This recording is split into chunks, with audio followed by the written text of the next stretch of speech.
Hey kids, you're listening to the internet's wettest podcast about video games, consoles, and pancakes. The SML Podcast.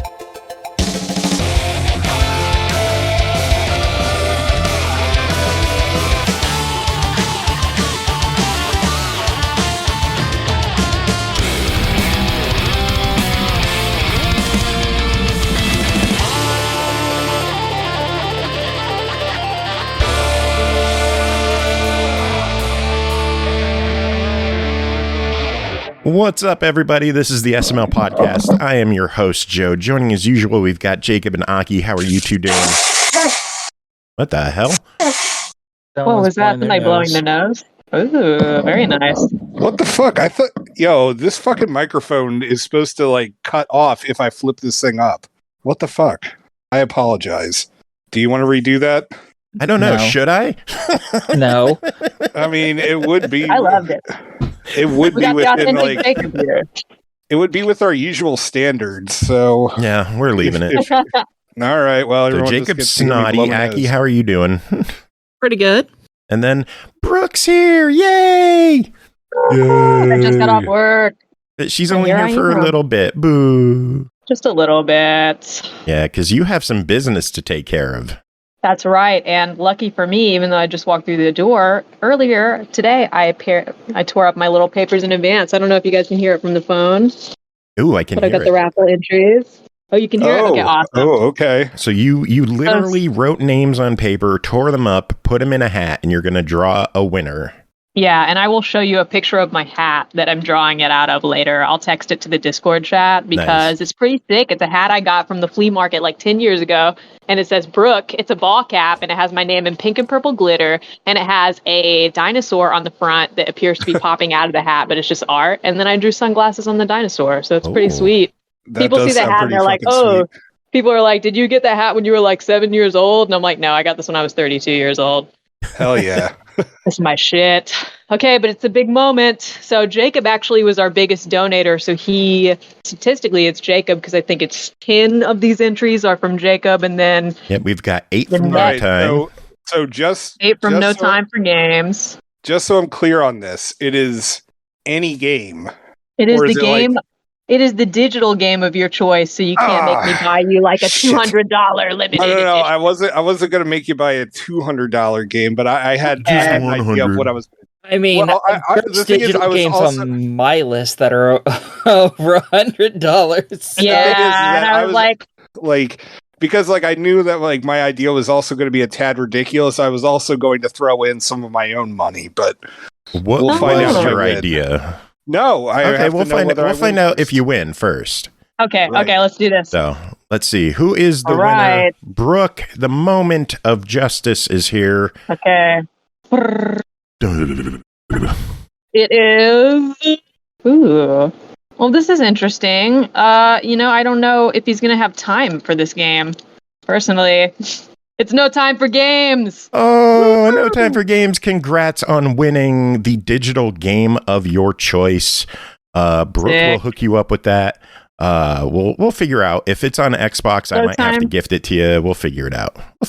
We will figure it out for sure. It'll be from me with love. And, go ahead and reach out to me on Twitter or Discord if you want. I'll reach out to you soon. Jacob, you donated 10 times. I thought you were going to win this, buddy. We're going to get together. We're going to figure something out for you. You'll get an honorable mention. I'm going to get you some stupid DLC or something because you'll honorably I appreciate it. Buy him the horse armor for fucking Oblivion. Well, speaking of horses, that was actually going to be my plan. Okay. Because you wanted to buy my horse and me too. Yes, that was my plan. I was going to be like, Joe, you now have to sell my horse and me too to Brooke. And I was going to toss in some money to make so it wasn't going to be so fucking obscene. What is this game? I'm going to look this up right now. Hold up. It's a super rare Xbox 360 game that only came out in Europe. Yeah, and it only got a European release, and it's region free. Yeah. Oh my god. And so, it's my new white whale. Wow. Because the thing is, even if you go over to Europe, it's still rare as hell. Yeah. To find, and so it's pretty much been at like $100 or more forever. Yeah, there's like cool. a super water damaged copy on eBay right now for like $60.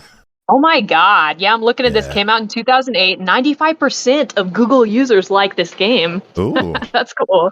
Because they're all achievement hunters, I guess. Yeah. That's awesome. And Jacob, we're going to work something out for you, dude. Just because you didn't win this round, you know? Yeah, he gets a copy of Solitaire. Carnage, where are you? I already have a copy of that. Tough shit, you're getting another. Guess what? Jess's account gets one too.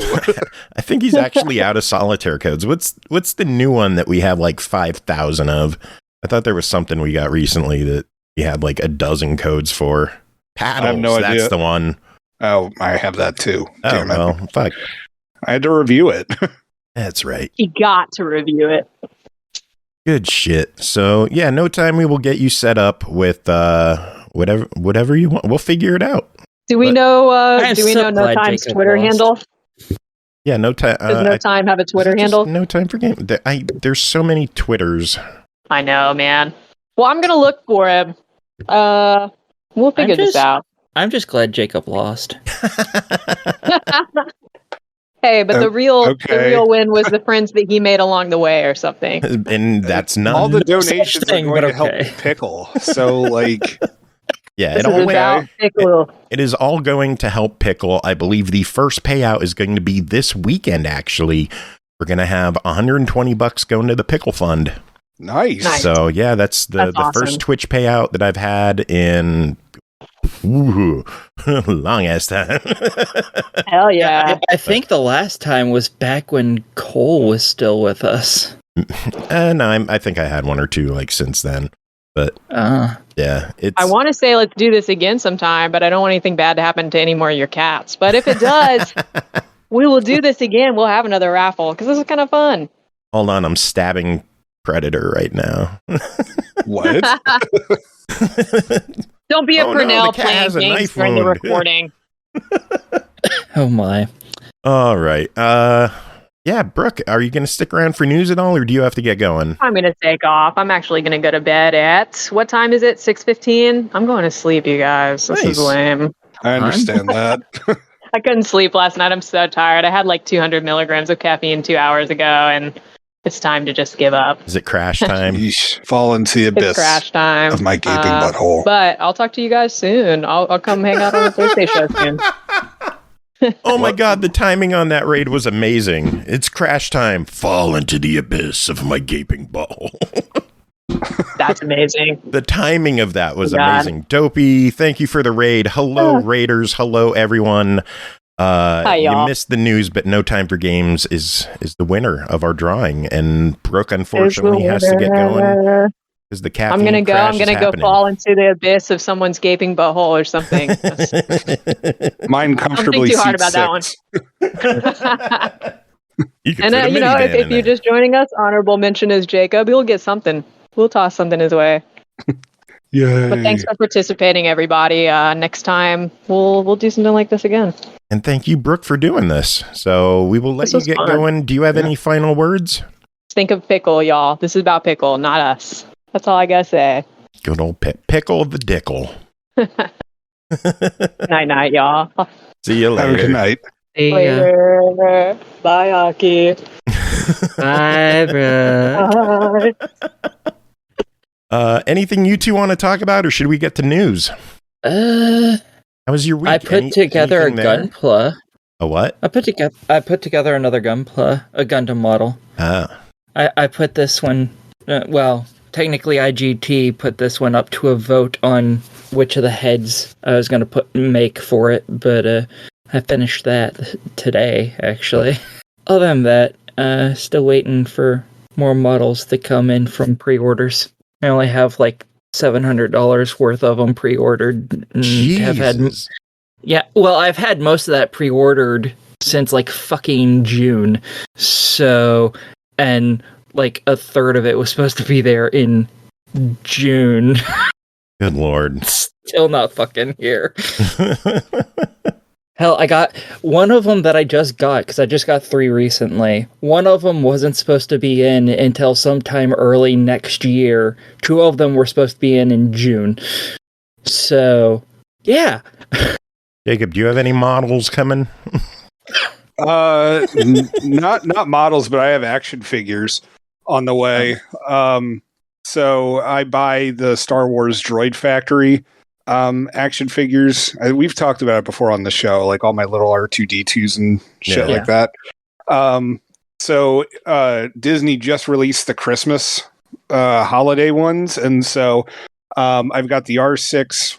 I think it's like called R6 Snow, which is like this R6 astromech that has like a little like top hat on and like a winter scarf. And then they, for some reason, like last year was the holiday multi-pack of like previous year's droids. And so this year they released like a $90 advent calendar. And but the thing is that you get to put together 5 droids from it. Wow. And so every day you open up like a flap on it and there's one of the droid pieces. And of course, Disney hasn't shown like what the droids are supposed to look like. So nobody knows if it's like a mix and match kind of thing, or if, they're gonna, they have very specific models in mind. So I'm either going to be like different models and they're all randomly assigned. How shitty would that be? Well, see, that's actually my fear because this thing was like $90 and like, so there's 5 droids that get built in there, but like if all the parts are like swappable and like they all match, then I'm just like, shit, I need to come up with like another like $600 real quick. Yeah. Which Jess like looked at me when I said that, and I was like, I'm kidding, but not really. So yeah, I'll have more droids to add to my, ever-growing collection. They took over my desk. Proud of you. Thank you. I'm not really proud of you. I know. I saw your reaction last night to the one time I've posted a wholesome meme on the Facebook page. You were like, "Oh, thank God! What a breath of fresh air! Finally, something that's not about cum or like fucking 4chan green text." Oh my God! When I see a green text post from you, I want to log in and delete it. I hate green text so much. Well, good. I'm just going to find nothing but green text now. And you're going to be banned from Facebook. Good. Shit. Oh, but yeah, I was actually going to reply to your thing with a cum meme. But I couldn't decide which one, and then I got bored. So should just done all of them. Yeah, but that's a lot of memes to have to go through. Like I've got like 13,000 pictures on my phone, and like, God damn, Jesus Christ. Yeah, well, hold on, it gets better. Like, how many of those do you think are of like, my family, my kids? None. Maybe 10. Like it's probably about like 1,000, and the rest of it is memes. I'm dead fucking serious. Jesus. Yeah. Why? Like, because I'll just like scroll through shit and I find it funny and I want to save it for later. And sometimes I'm like, oh, like I could use this on the SML podcast page and stuff like that. And yeah, that's what happens. Oh my God. Yeah, I really like wish that like the iPhone could like organize all that stuff better, so then I could just be like, all right, I need a cum meme, or I need a Final Fantasy meme, or I need a Final Fantasy cum meme. I mean, just so you could do that. Apple update their Photos app to like have detection on like what pictures are what and to sort them, and I don't know. But I do know NoTyme for Games just subbed, so thank you so much for your 42nd month of subscribing to our stupid show. That is 42 months of cat emotes and wet pancakes. So back to your question, kind of. Like, it figured out, like, which photos are of my kids. It figured out some of them. Well, that's not creepy at all. Well, yeah, all right, that's fair. It specifically has only figured out photos that involve your children. Well, here's... Okay. No, not quite, because the thing is that it did divide them up into people, and so, like, it did recognize, like, oh, these are ones with Jacob's face, these are ones with, like, my kids, my wife... My dad, my mom, brother, Bernie Sanders, Captain William Riker, Captain Picard. So it figured out those members of my family from my fucking memes. So, and also there's a Godzilla photo. So apparently Apple thinks Godzilla is a person. I mean, jinx. Aki can't talk until... oh, wait, shit. I said Aki's name. Damn it. Awful at this. You are awful. Also awful. PlayStation Plus premium lineup. Oh my god. Like, I'm a PlayStation Plus premium member. Let me get that out of the way. Like, I'm paying for the top tier of PlayStation Plus. I'm so sorry for your loss. And I am getting so fucking irritated with them and their premium lineup. Like, they have a huge shitload of games coming to PlayStation Plus Extra. It is an amazing list. Let's go through this list. Grand Theft Auto Vice City Definitive Edition. Okay. Assassin's Creed Odyssey. Cool. Assassin's Creed Chronicles China. Nice. India. Nice. Russia. Very nice. So Assassin's Creed 3 Remastered. Okay. Syndicate. Nice. Dragon Quest Heroes 1 and 2. Dragon Quest Builders 1 and 2. Dragon Quest 11. Okay. Hohokam. Naruto to Boruto Shinobi Striker. Wait, what was the one before that? It's a PlayStation exclusive. Okay, that has a terrible fucking name. It does. And the next one's terrible because it's Naruto. Yeah, and then Inside. Nice. And The Medium for PS5. Fuck yeah, that's a great game. All of those coming to PS Plus Extra on the 18th. Very nice. Yeah. Cool. And let's get to the premium. Let's get to the premium lineup. These are the retro games, okay? This is the old stuff. Yakuza 3, 4, and 5 remastered for PS4. That's not retro. No. At all. Isn't there retro stuff supposed to be like PS1 and 2 shit? And PSP, yeah. The fuck? And then they have Limbo for PS3, despite the fact that there's Limbo for PS4. Ultra Street Fighter 4 for PS3, despite the fact that there's Street Fighter 4 on fucking PS4. Castlevania Lords of Shadow for PS3, and then Everyday Shooter for PS3. And again, okay. PS3 games are streaming only. Yeah. And then for PS2, Fuck and all? And then for PS1, we've got Fuck and all too. And then PSP. Let's see all the PSP games we got coming this month. Jack and shit this time. Nothing. I was gonna say, like, what the hell? Are you ordering at McDonald's or something? Nothing. Nothing for PS1. Nothing for PSP. Nothing for PS2. What the fuck is the point of having this classics lineup if you're not going to release stuff? What really kills me is they have all these PS1 and 2 games already online. Yeah, and they clearly have the emulator working for PS1 on the PS5, as evidenced by the other PS1 games available. So start releasing some. For the love of God, release some goddamn games. Well, they don't even have to pay other people for some. They have some of their own exclusive games that they could be doing this with. Legend of the Dragoon. Fuckers do absolutely nothing with that. I fucking hate them. That thing that thing shouldn't be worth any fucking money. They should just give it to me for like $15. I'll do something with it and it'll be amazing. I'll even let them have it on their fucking system. Yeah, it's just I don't know. I can't fathom ever subscribing to PS Plus Premium again after my subscription runs out. Now, PS Plus Extra is solid. They have a great lineup. They are building a great lineup. It is definitely starting to compete with Game Pass in terms of what's there. It's not getting anywhere close in terms of like day one launches, but that's not what PS Plus is trying to do.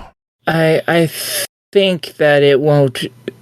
To me, the highest tier one isn't going to be worth buying for like another decade, because then all the stuff that's currently being put out for the lesser tiers are going to be in the higher tier because they're all going to be retro games at that point. Then it might be worth buying. It's just so fucking useless. I am so tired of the retro games getting ignored. That's what they hyped up. They hyped up so much that we were going to get PS1, PS2, and PSP games, and nothing. Oh well. All they had to do was release Legend of Dragoon. That's all they had to do. They won't. They will release Spider-Man Miles Morales on PC on November 18th. That's awesome. That is coming. I can't wait for people to mod in Prider Man. I can't wait. I fucking Prider love Man. that. I like that. I never heard of that before. Yeah, it's just a rainbow suit version, and it looks. They did it in the first game, and it looks so fucking awesome. I'll see if I can find some pictures of it. It's so cool looking. Nice. Some sad news for Jacob. Star Trek Resurgence has been delayed. Yeah, that's all right. I've got tons of shit to play for this game or for this podcast. So, yeah, you do. We're keeping your ass busy. But it's been delayed to April 2023. So a couple of months, nothing huge. Yeah, that's what she said. She did say that quite a bit. Yeah, she does.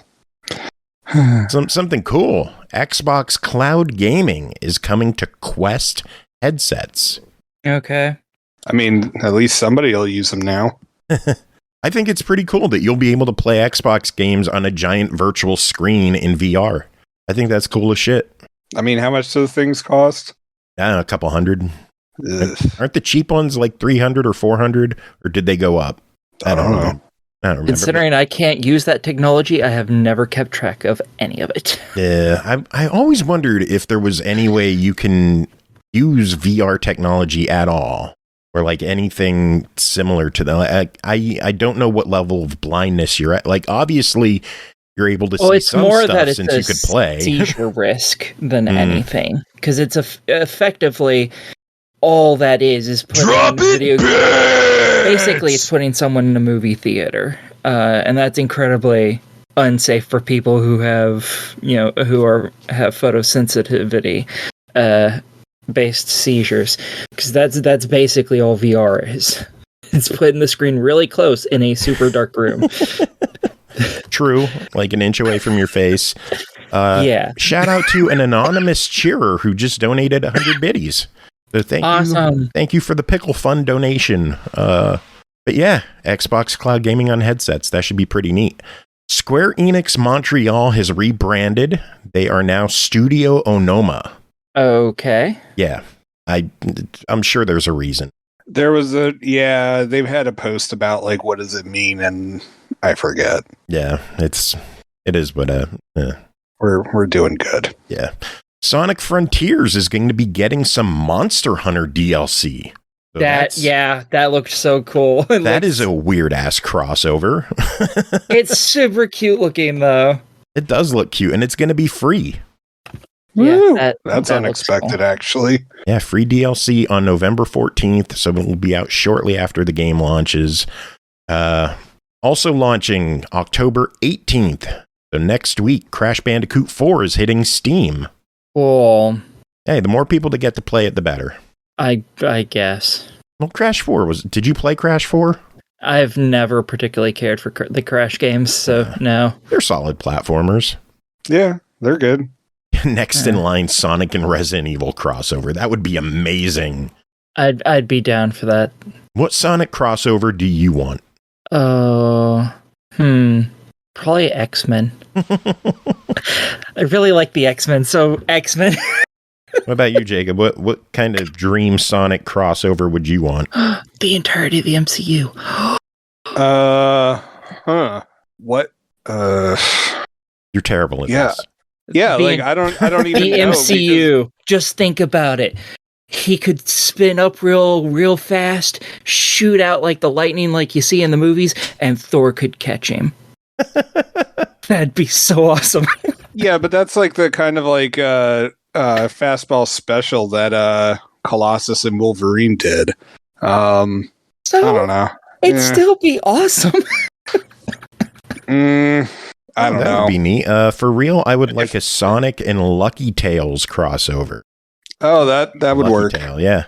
I feel like Xbox really need to up the game on family-friendly platformers or games like Mario. Lucky's Tale isn't Xbox, though. They're third party. If any, you know what? I have an idea. If anything, I would want to fucking crossover with Advent Rising just so then it guarantees that, God damn it, we finally get another game. Or Mega Man Legends. I want to cross over with Burnout, so we finally get a new Burnout game. Hey, you know what? Desperate times call for desperate measures. You just throw in SSX while you're at it too. Timber saying Lucky's Tale is an Xbox. It says Microsoft Studios. New Lucky's Tale, or the original Lucky's Tale, was an Xbox exclusive, and then they released it as New Super Lucky's Tale, and that is actually multi-platform because it's not a first-party game. It was the original release, I think, was considered second party, but the re-release is on everything. So yes, it's not a Microsoft property. Something interesting. Something that is going to be sticking around with Atari, though, is Roller Coaster Tycoon. They announced a 10-year license extension for the game. That doesn't surprise me at all. I mean, holy shit. Yeah. That's always been popular. Yeah, and then the last bit of news I have is that Phil Spencer got people talking this week when he posted a picture celebrating the 25th anniversary of Fallout and what appeared to be a prototype Xbox device that many are speculating to be a streaming box. Did you guys see that picture? I saw it. I mean, it makes sense. I mean, that's what they're moving towards anyway, it seems like. I mean, now that you can, what is it, Samsung smart TVs, you can stream games through them. Yep. Yeah. Quest headsets, you're going to be able to stream games through. So yeah, we might see an Xbox streaming device soon. Xbox has, like, they kind of commented on it. Like, there was I think a reply from Xbox that was like, what did we tell you about leaving prototype devices out again?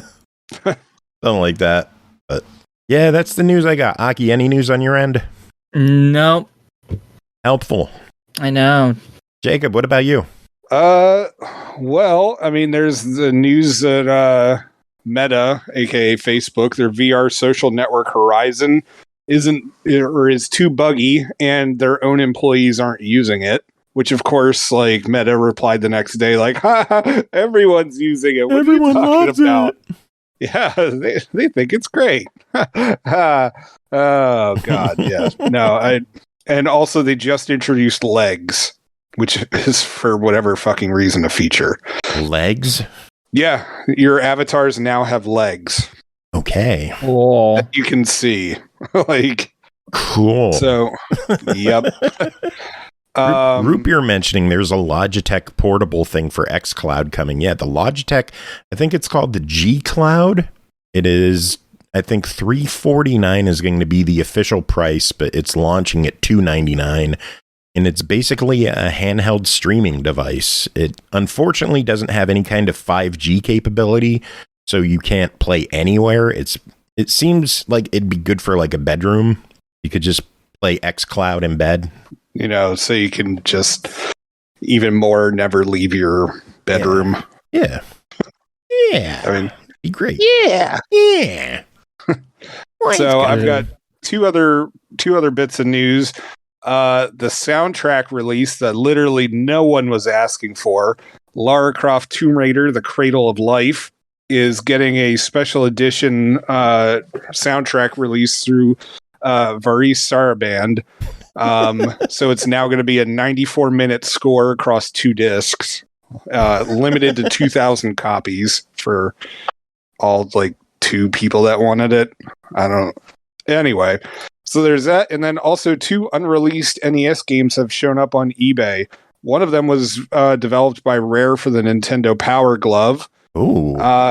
And the other one is a English translation of Battlefields of Napoleon, which had a Japanese release. So like we know what it was going to be, but there was a full straight up English port of it that just never got released. And it even includes the box art prototype. Wow. So the folks over at, crud, what are they called? They usually try to buy up all this kind of stuff. The Video Game History Foundation, they're trying to secure funds to get their hands on it so it can be preserved and enjoyed by everyone. But right now they're stretched pretty thin. Kotaku actually has an article up about it, and it has the donation link for it.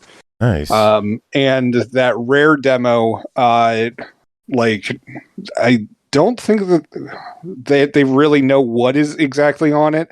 But some people who used to work at Rare said it was a puzzle game where the cursor was a disembodied hand, and he made different gestures to complete tasks, punching rocks or turning keys, etc. Flipping the bird. So, I guess maybe. Power glove, baby. You could do anything. It's so bad. Except, actually play video games. Yeah, pretty much. So that's all I got. So this Tomb Raider Cradle of Life soundtrack, is it going to be like just the movie score, or is it going to be like the soundtrack with like Crystal Method is on there, Moby's on there, Lunatic Calm, Dandy Warhol, Saliva, POD, Satellite is on there? Let me dig that up. I think it's just the score because they're listing. Yeah, it's just Alan Silvestri's score. No, so they lost all my interest. Yeah, $25. I could have had Saliva on vinyl. Oh no! It's a 2 CD set. Oh well. So I guess they lost you even more. Yeah, my computer doesn't have a disk drive. Well, you could go fucking buy one. Then I would need another USB port.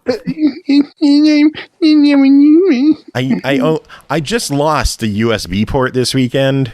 Doing this what? Week. Sticking your dick in it again? No, because I got a new keyboard, which segues into tonight's reviews. We're going to tackle one review now and then the rest tomorrow, I guess, with Jacob. I don't know. Why am I addressing this on the show? That we record out of order, and I'm just going to shuffle shit together. Yeah. First thing we are going to talk about tonight is the Roccat Vulcan 2 Max keyboard, created by Roccat and available on the Roccat website for $229.99. This keyboard is a fucking beast. I'm kind of in the same boat as Brooke in that I'm not like a master at keyboard lingo and I don't know what's what, but I've been typing since I've been a kid. We had typing in high school. I've been using keyboards for most of my life at this point. And this is the best keyboard I have ever put my fingers on. It is just magical. First off, mechanical keyboard, and it's not super loud. I don't know. Let me see if I could.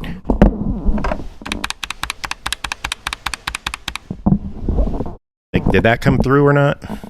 Like one or two key presses may have come through, but it also may have been you fiddling with your mic. Yeah, maybe. I don't know.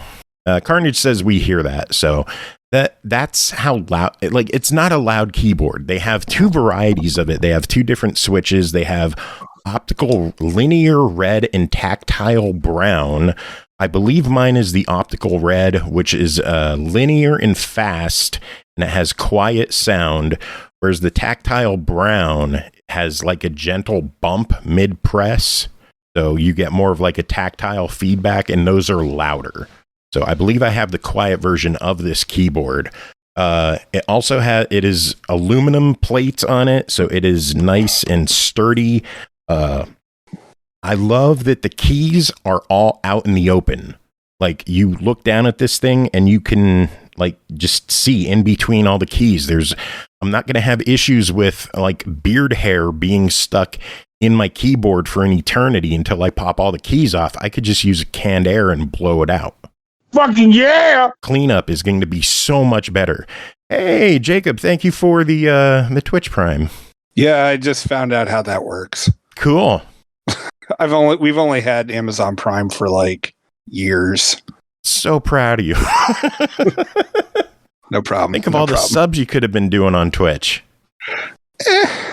You can always teach an old dog new tricks, apparently. It just takes years, that's all. You could teach an old dog like what a real fucking keyboard is too. Because like up to this date, I've been the guy who would go to like Big Lots or Walmart and buy a $20 keyboard. And like, all I need is I just need it to clicky clack and type. That's all I need.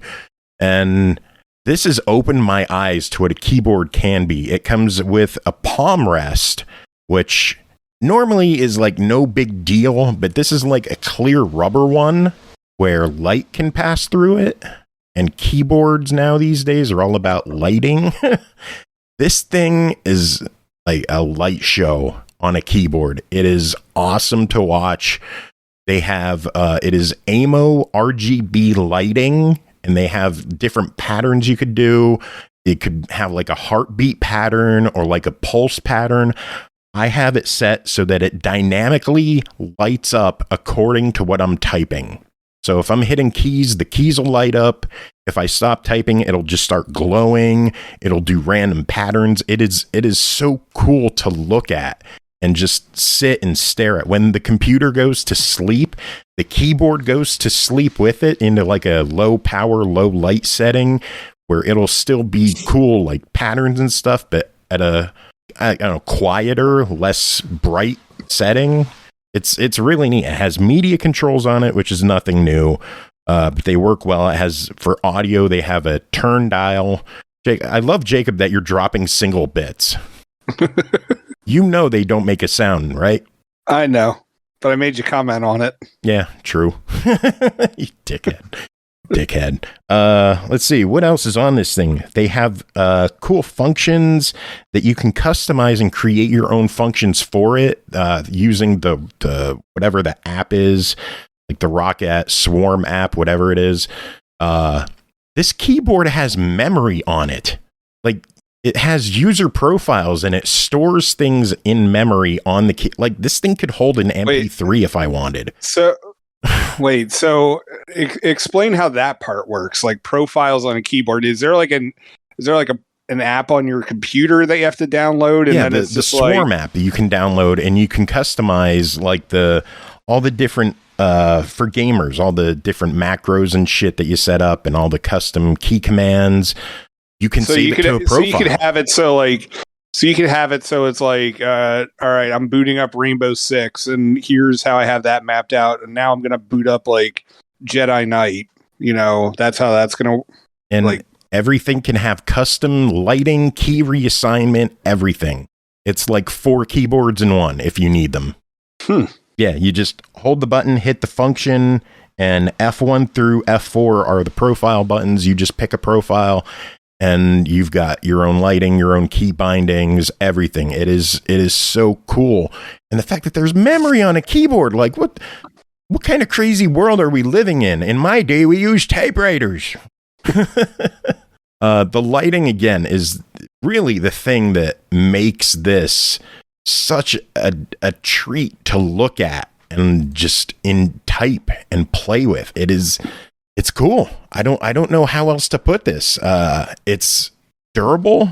I've had no issues. Like, I've been banging the thing around. I guess one of the downsides could be is it doesn't have a detachable cord for the wire. Is it like it's integrated into the keyboard, so it's not a detachable USB cable. But even that's not a huge deal, because that's how keyboards are, or at least the ones I used. Do either of you have any questions about the keyboard? I mean, I just asked mine, so. Yeah, that was going to be the only thing I was going to ask. I'm not sure what else. For me, a keyboard's a keyboard. I'm not really too sure what else I could address with the keyboard that Brooke didn't cover, because this is basically the same keyboard that Brooke did, but in a full-size keyed layout with the number pad, with the dedicated arrow keys. It's full-size layout. And it's amazing. I guess the last thing I can mention is it has third-party keycap compatibility, where you can just pop the keys off and use any kind of cross key that you have or want to get. So it's customizable really easily. It's just a goddamn cool keyboard. So is it easy to like clean then? Like, yes. With how we like, yes, you know, because I mean, cause you got cats who I assume like they walk all over your damn keyboard, especially now that, like, you know, there's pretty lights on it. Yeah. And so I'm assuming that there's like cat hair, like food bits, catnip, like all this other kind of shit inside. And because all the because all the keys are open and it's just straight down to the base. All you do is just get a can of air and blow it out, and it's good. Like you just take off. Like there's nothing to take off. Oh, okay. You could just blow it as it is. Yeah, I'll bet you do. Damn right. Most people might balk at the price. It's $229 for a keyboard, which is not cheap. Oh my. Yeah. That's very expensive. Holy shit. What? It's $229 for a keyboard with the palm rest. Yes, it is expensive, but you are getting what you pay for in this situation in terms of quality, in terms of usability. It is comfortable to use. My only real gripe is my fat palms sometimes hit like the function keys at the bottom, but that's my fat hand problem. The actual keyboard itself, if you're the one who's investing like $2,000 into a new GPU or something, with how expensive these graphics cards are getting, if you're dropping thousands of dollars into your computer and you want the best of the best, this is up there with the best of the best. If you don't have the money, just stick with the $20 keyboard at Target. You're going to get typing. It won't look as pretty, but it is available again on the Roccat website. It is available in black and white with linear and tactile switches. So there are options with customizability, stuff like that. It is going to be available in shipping on October 17th. So next week it'll be out. It charges right away if you order. We will have a link in the description if you would like to check it out. I do not get any kind of commission, so I don't care if you use our link or not. Just Google it if you want. I don't have a referral link, so it doesn't help me in any way. But if you want a cool keyboard, you got one. Hydrate, you bitch. I will. You were supposed to do it as you were talking right there. Tough shit. All right, I'm leaving a gap so I can edit. Leaving a gap between your thighs. Stop talking so I know where the gap is, dingus. The gap's in between your teeth. Oh wait, I got dentures. Yeah, I know. I was just like, oh wait, like I was just usually talking about like a front tooth gap, and I was like, oh wait, Joe lost a bunch of teeth. And I feel front tooth gap. I felt slightly dickish after I realized that, and then I was like, fuck him. Well, since no one's shutting up for that to know where that is, I finally found the Prider Man pictures. I put them in the Discord. Nice. So again, visit our Discord and check out the keyboard, because I'm going to leave all this in. Oh, edit right here. Good. Jacob, you ready? Yeah, what? Your turn. Oh. About what? We just edited, and this is the beginning. So I'm saying it's beginning your turn for reviews. Beginning of the reviews section, You're bad at this. First up, PGA Tour 2K23, developed by HB Studios, published by 2K, released October 14th on Xbox One, PS4, and PC for $59.99, Series X and S and PS5 for $69.99. Take your skills and your swag on the PGA Tour and become the next FedEx champion, compete against other tour pros with your My Player, and establish new rivalries. Jacob, tell us about your time on the links with PGA Tour 2K23. Did it actually say, like, take your swag onto the course? Yes. Okay. Take your skills and your swag. Your swag. On the PGA Tour. Okay. So keep in mind... I'm guessing you lost a lot of that swag when you had to 8-putt something?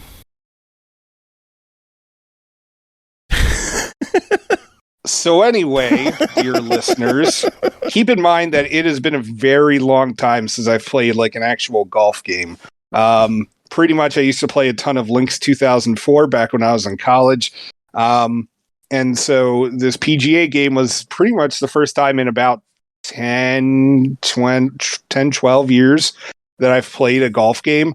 And so, yeah, so I've been out of practice, and it did not help that when the game was setting up, it was like, oh, hey, do you want to use the sticks or do you want to use this 3-button control, like 3-button hit? Yeah, the 3-button click, which whatever normally they call it is good, but in this game it is bad. bad. It is brutal. And so the thing is that like what you have to do is that you have to like hold on your first click to before we get to the controls, we should explain the game first. It's a golf game. All right, so it's a golf game where you can play on different courses and different weather conditions and all that other kind of stuff. There's a bunch of golfers that you can choose. Yeah, it's a golf game. Like, there's a bunch of different golfers that you can choose from, or you could do this My Career thing, which, you know, of course, has a storyline and sponsors. And of course, the better you do, the more sponsors you get, the more swag you can unlock, all that kind of stuff. And then there's also multiplayer in this game, so you can face off against people who are much, much, much, much, much better than you online. So that's pretty much everybody right now for me. The My Player is pretty cool. You get to create your own player and take him on tour. You could start with Q School and then go through like the I don't want to say the beginner stuff. It's like the amateur circuits and whatnot. Yeah. Semi-pro and whatnot. And if you do well enough, you're promoted to PGA Tour and you get to start rivalries against like a dozen other PGA players. Tony Finau's in there, Bubba Watson's in there, Ricky Fowler. The big one, obviously, Tiger Woods. They got for their cover star, their cover athlete. Tiger is back in I would just like to say, I would just like to say I appreciate how you're rattling off all these golfers as if Aki or I would recognize anybody other than Tiger Woods. I know you guys wouldn't, but someone might. None of our listeners would. No. I mean, I wasn't even paying attention, so. That's standard for you. Fair enough. Courses, they have a handful of real world courses in the game, but the big thing that they have always had with dating back to the Golf Club, when the series was called the Golf Club, customizable courses. You can create your own courses. There are thousands of courses over the years that they've made, and I'm not sure how many they have available in Golf Club now, but they have made some crazy stuff over the years. Like there've been people who made like picture perfect recreations of Augusta National, which is where they play the Masters, which they could not get for this game because EA has a lock on that. But that's a story for another day. But what's here, I'm really enjoying the package. And I think what you're having trouble with is that 3-click control system is just, I don't know what the hell they did with it. It doesn't look like any 3-click swing I've done before in a golf game. Like, it doesn't have the bar go across. You stop it at the end, then you stop it at the beginning. It's like you have to hold the A button, and then a thing fills up, and you have to release it, and then you have to hit it. You have to hit it on the top and the bottom. It's really unintuitive. I did not like it at all. I switched immediately back to analog. Here's the thing. I was fine with it when I was normally hitting. But like once I had to like putt anything, it was absolute trash. Like it was just absolute hell. And I would make it on the green in like, it would be like a par 5 and I'd get there in 2 and I'm just like, oh sweet. I got this. And suddenly I'm 8 over, like because of this damn system. And it was just like, and my wife's listening to me curse from the next room over, and meanwhile Joe's like, oh, like, well, that's your problem. It's a 3 thing. Like, shut up, Joe. I mean, you told me you were having troubles with it, and I was like, oh man, did they change the putting? And I fired the game up, and I scored a negative 20. Was it 20? I thought it was 24. Is that good or bad? 24 was my best game. That wasn't my first game. But okay, well, like an average round of golf, you'll get like a negative 6 if you're good. Aki, in golf, the lower the score you have, the better, and you want to get like negative numbers. How the fuck do you get into the negatives? You can't hit less than no times. If you have to, if a hole is a par 5, you have 5 shots to get it in. If you get it in 3, that's a 3, and that's -2. Right. Oh, I hate golfing so much. Well, no, why do they have to make things complicated? It's not complicated. There's a set number of strokes that you have for the whole game, and you basically just keep track of your total. And you're either above par or below par at the end of the day. And It's not, I don't know. I don't think golf is too complex when just the basic rules of it, but just hit the ball, get it in the hole, do it in as few strokes as possible. I don't know. Scoring system is stupid. Just outright. Well, we all know what Aki's doing if she ever gets her hands on a time machine and heads back to like Scotland in the 1500s. She's gonna kill golf. I'm gonna teach them how to fucking count is what I'm gonna do. Same like if I ever have the chance, I will eventually teach the people who own Steam how to fucking count. They'll just say that you're a woman who knows math and they'll burn you at the stake. Yeah. Very possible. That is true. But yeah, also I was going to say I was very disappointed that, for the My Career thing, like there isn't like some achievement called like Tom Kite's exercise loincloth for like 0 achievement points where you get it for failing the amateur, the qualifying amateur thing. There is a negative achievement in the game, not a negative value achievement, but like an achievement you don't want. What's that? I'm sure you got it already. I probably didn't. Putt the ball from within 2 feet of the cup and end up short. Oh no, I actually have not I've not done that yet. Wow. Because first off, I'd have to get it within 2 feet of the cup. Well, I figured with your 20 putts, you would have eventually gotten it there. No, it always kept overshooting. Oh, you're terrible at this. Yeah, shut up. All right, I'm better now that I switched it over to the stick. See, I told you, it's the analog stick. You got to go with the analog stick control method. You really do. Swing back, swing forward. Once I started doing that, I was doing great. Yeah. Like currently I'm in the middle of a game and I'm like, I think I'm negative. I think I'm like 3 under, I think. That's pretty good. Yeah, so far. I mean, I'm only like, I think I'm 7 holes in. Yeah, that's maybe. not bad. Yeah. Not bad. That's like a normal round of golf to be 3 under after 7 holes. So yeah, so I'm doing okay. Yeah, you're doing okay, but you're better now that you have the control stick. So we got that figured out. Something cool with the game is they have a lot of customization. This is both a positive and a negative in my eyes. It's positive because there's lots of cool stuff to unlock as you play through the game, through either beating courses, leveling up, getting sponsorships with clothes, balls, clubs. And then they have the premium shop, which is going to be a point of contention among people because now you can buy like a fucking hat for like $5. And it's, I don't see the point in it. Like, I don't know if they had wacky costumes, like I can understand it, but it's like, hey, get this black polo shirt. Why? It's not for people like you. It's for people like me who have a problem with money. Well, no, I definitely have that problem. Costumes for characters that have absolutely no purpose whatsoever just because they were there. I have bought recently. I bought stuff for Tales of Arise, a game I've already beaten. Stuff that helps you beat the game easier. Why? Because I have a problem. Well, yeah. Look at my Rock Band library. I have a problem too. So yeah, yours is with music, which is also displayed by your iTunes library. Mm-hmm. This isn't targeting individuals like you because this isn't music. This is targeting people like me in Wales who spend their money on all the frivolous shit. No one else is going to buy this shit, and they know it, but they know they'll make all the money that they want and then some from people like me in Wales who will buy all of this shit.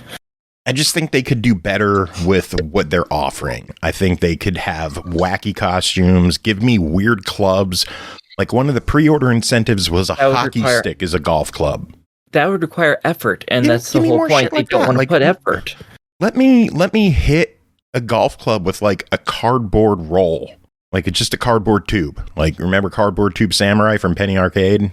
Oh wow. Give me a cardboard tube and let me hit a ball. Just I don't know, give me unique options in the game to entice me to spend my money to make it more palatable and more I don't know.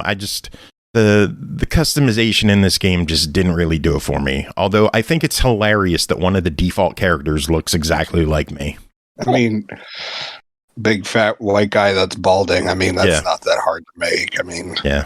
No, seriously, the first time I loaded up the game and I saw the one default character, I was like, is this a previous character of mine? Did it import an old save file? I seriously thought it was me. I thought it was hilarious, but yeah, the game is sitting at $60, $70 for next gen. What are your thoughts, Jacob? Honestly, I'd recommend it. As somebody who hasn't touched a golf game in this long, as long as you stay away from that 3 clicks system, go with like how every other golf game has ever played. And it sucks because there's an achievement to finish an 18-hole round using the 3-click swing. Oh, God. Yeah, just finish a round. That's all you got to do. And I don't think I'm going to bother with it. Oh, wait. Is that the one that I have? Maybe. Yeah, because I did that, and that's how I lost in the amateur thing. Victor, Pat, thank you so much for your sub. That is an 11-month sub on a 5-month streak. Thank you so much for dropping by and dropping a sub. Yep, that was me. Yeah, I did get that one. Proud of you. I got a hole-in-one, so suck that, bitch. Ooh. I was the 50th person on True Achievements to get that 3-click swing achievement. Proud of you. Thank you. So proud of you. No, I'm not. I know. Next game, Nickelodeon Kart Racers 3 Slime Speedway, developed by BamTang Games, published by GameMill Entertainment, released October 14th. Xbox One, Series X and S, Switch, PS4, PS5, and PC for $49.99. Rebuilt and reimagined from the ground up, Nickelodeon Kart Racers returns bigger and better than ever, featuring a cast of over 40 iconic characters. Drift, slide, and boost your way to the finish line on tracks inspired by legendary Nickelodeon shows like SpongeBob SquarePants, Avatar: The Last Airbender, that Nickelodeon classic Teenage Mutant Ninja Turtles, and so much more. I mean, I know they own it now, but it wasn't originally a Nickelodeon show. Well, yeah, I mean, it wasn't originally, but now it is. It's so weird to me that they're a Nickelodeon property. But Jacob, tell us about Nick Kart Racers 3. So I had gotten to play the second one when that came out, and to be honest, like I didn't really feel like there was much of a difference with this one as compared to the other one, other than handling is heck of a lot better. But there's all sorts of different racetracks, and I mean, perhaps this is where this one shines as opposed to the second one. They're based on obviously the different Nickelodeon properties, but they take a lot of time and care to really give it that kind of feel. Like they are recognizable locations for each one, and there are these what do they call? Slime tunnels, I think they're called. Yeah. Which is kind of, they're pretty much just like a secret route, which usually will make it so you're going to get to another, like the next area much quicker than everyone else. Usually. Now, I actually have run into a couple of courses where these things actually don't help you at all. But those are few and far between, and maybe it's just, I just don't have the right stuff equipped yet. I don't know, but I thought it was a nice addition, but because it also makes you it also keeps you on your toes, because there are these like little things that can screw up your speed, and then your character's like, and then like you slow down. So you have to like do these like super jump moves over these barriers just to make sure that you're hitting or I should say not hitting everything as you move through. And yeah, so like there's a ton of characters, like guys from like Hey Arnold, Rocko's Modern Life, Avatar: The Last Airbender, Danny Phantom, Rugrats are in there. Like he can even play as Reptar against against everybody. And with that, much like the previous game, you can build this crew of secondary characters who will help you along. Like you can get like Filbert, and there were characters from other Nickelodeon shows that have, they came like secondary characters and stuff like that. Well, yeah, but what I'm saying is like I unfortunately can't name them because they came after I stopped watching Nickelodeon. Yeah. So I'm not familiar with it, but like they help one manage of the your pit crew. One of them will help. I'm sorry. I was going to say one of the special edition characters is Shredder. And like whenever he fills up and powers up his gauge, he'll just put out blades around you. Yeah. So if anyone runs into you, they wreck. Yeah, but that's the problem. Like, it sounds great, like, on paper, but then when I found it in practice, I actually found that Shredder's thing didn't really help me that much at all. Really? Like, yeah, for me, it didn't anyway.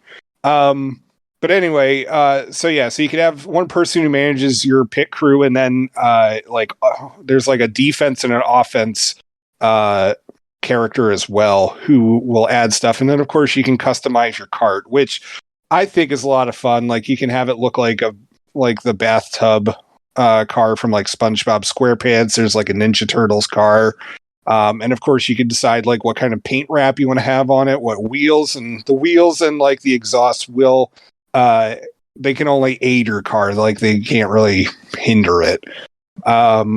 And then, so you just move through various cups. The more cups you go through, like you'll unlock characters.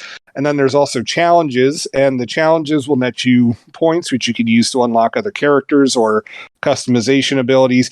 But also some of these challenges are also the only way that you're going to be able to get some of these things. So, much like the previous one, it behooves you to go through all the challenges, even if some of them are a complete pain in the butt. There was, crud, what was it? It was the Spooky House one. It was one of the first challenges, and I swear to God, it was the only one that like I was struggling with, and that's when I discovered that like going through the slime tunnel actually made you go slower than everyone else. But yeah, so even with the challenges, this game, if something isn't working for you, definitely change up, your style, change up like the stuff on your car, even just look at the track a different way, and you should be getting to go. My youngest kid, I can see this being a tad bit overwhelming, and the load times are a little crazy for how long it takes you to like build up your car, get your team, get onto the track, get the track started, and all that kind of stuff. But for my oldest kid, I could definitely see him being into this. I liked it. I dug it. And I dug the second one something too. That we didn't mention yet that has to be brought up is that it has voice acting. A lot of people after Nick All-Stars Brawl came out complained about the lack of voice acting. Nickelodeon must have been like, you know what, we got to hire some voice actors and we might as well put them to use. So they got them to voice over the All-Star Brawl game, and now they have voice acting in this. Lots of authentic voice characters, like the original Ninja Turtle voice actors are in there, so I'm always happy to hear Cam Clark getting work. Fuck yeah. I love Cam Clark. Voice acting is great. I love having it in there. It gives it that extra feel. I think compared to the second game, it's not as big a step up as the first to the second was, but it's one of those things where it's just like, they finally found their footing with the second one. And I was going to say the first one was atrocious. Like the first game was I remember just you bad. saying that. Second one was a hell of an improvement.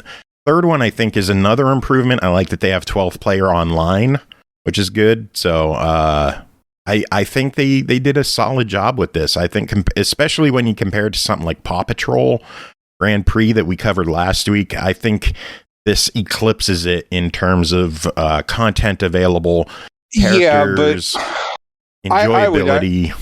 I would say that Paw Patrol is also aimed at a very different age group, though. I don't think they're that different. Oh yeah, like I guarantee you, there's no way that my 5-year-old would sit through all the customization options that you have to do through this, and like the wait time.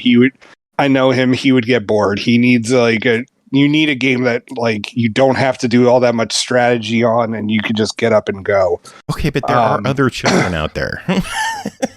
I get that, but what I'm saying is that like this is based on it for like this is aimed at a different age range than the Paw Patrol game. Like, would I get this for a 5-year-old? No. Would I get it for like a 10-year-old? Absolutely. Well, it's $50. What are your thoughts on it? $50, I'd recommend it. But as I said, different age range for older kids, definitely. Younger kids, stick with something easier like the Paw Patrol Grand Prix. Cool. I wonder if that's why they released them so close. They're competing games. They're not the same company. Yeah, but when it's Nickelodeon versus Nickelodeon, Nickelodeon wins. Anyway. Next game, Star Trek Prodigy Supernova, developed by Tessera Studios, published by Outright Games, released October 14th on Xbox One, Series X and S, Switch, PS4, PS5, and PC for $49.99. After the protostar picks up a strange reading from Dying Star, it's a race against time to save their friends, their ship, new alien species, and an entire planetary system before a supernova destroys them all. Jacob and Aki, both of you played this. Aki, how about you start? What's going on in Star Trek Prodigy? Okay, this is an action-adventure game where you play as Dal and Gwen, both of some different alien species. I haven't kept up with Star Trek in a long time, so don't actually know what species either of them are. Jacob, do you know the species? Not off the top of my head, but like I'm dying on the inside so far. But yeah. I can look this up. Yeah, please do. They have stolen their own little spaceship. They stole it. In the opening of the game, they outright dictate they stole it. They stole it. Anyway. And they have managed to crash on a planet, and now they have to find their crew that they teleported out to protect them, as well as find parts of their ship because it's being scavenged by robots.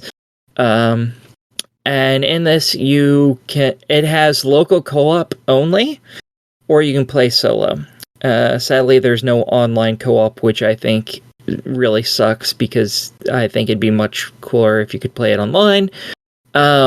But if you're playing single player, you get to play as either character you want. You just click a button to switch to the other character.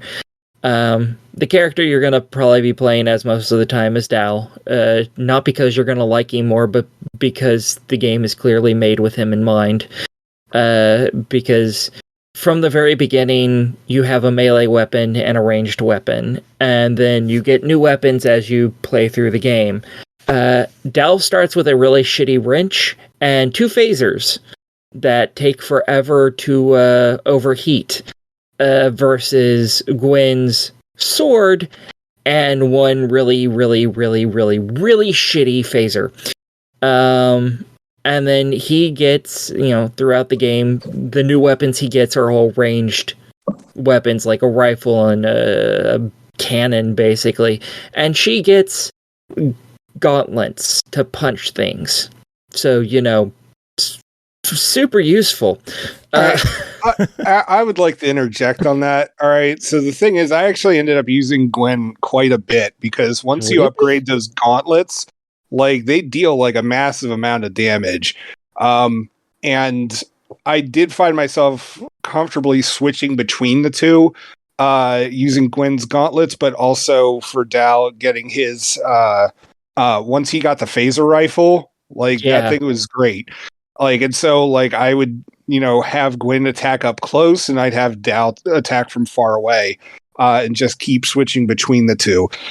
Yeah, the moment I got that rifle, it was just Dal the entire time. And I don't even like Dal. I much prefer Gwen. But I was like, this rifle, it's ace.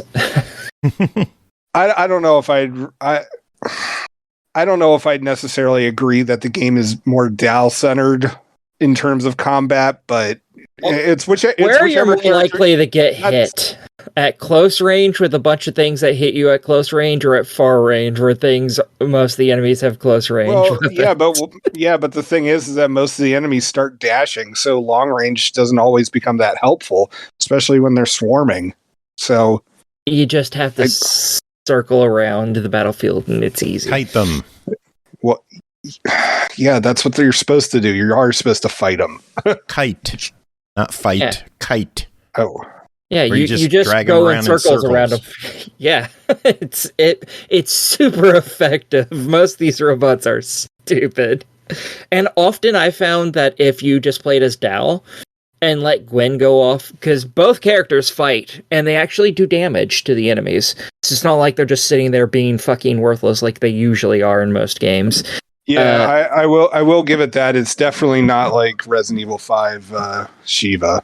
Yeah, if you just played as Dal, lots of the times most of the enemies would surround Gwen because she ran right up to him because she doesn't have ranged. So I thought it was really easy to play as Dal. It was like super easy mode, and I appreciate that. As you find your crew, you also unlock the ability to enter special areas.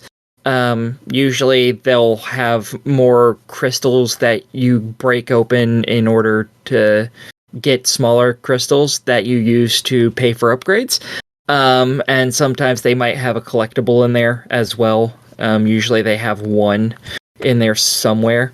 The collectibles, there's a few different ones. There's relics, there's plant life, there's these weird dog-like things that hop around, and there's chests that hold just a whole bunch of the crystals.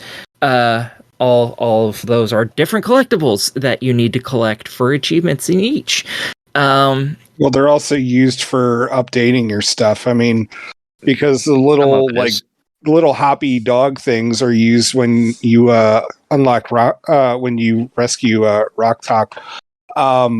When you rescue her, like, it allows you to upgrade your health and I forget what the other. Thank you, and your energy, so you can dash. Right, and then with the crystals, you use it for to get weapons upgrades from Jacob. And they are costly. I was a little surprised by that, because like at first, as long as you collect everything on one level, like at the beginning, as long as you collect everything on one level, whenever Jacob offers you an upgrade, I was usually able to upgrade Dal and Gwen at the same time, but then later on I had to start deciding, like, all right, who's gonna get what. I replayed a number of the levels multiple times trying to get different badges, because as you beat levels, you can earn 3 different badges in it. One for not being KO'd at all. I think you have to be KO'd less than 3 times. It is, which honestly, most levels I made it through without ever being KO'd. It's not that hard. I've never been KO'd on an actual level, so it's for an adult, it's very easy. For kids, they might go down a few times. Then there's one for getting a certain above a certain amount of the crystals, which very easy. If you're getting every crystal, you're gonna easily pass that number.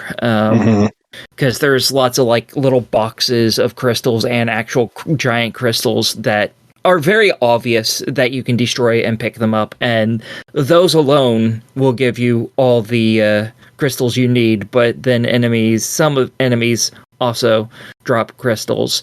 Usually it's the last enemy you kill will drop some.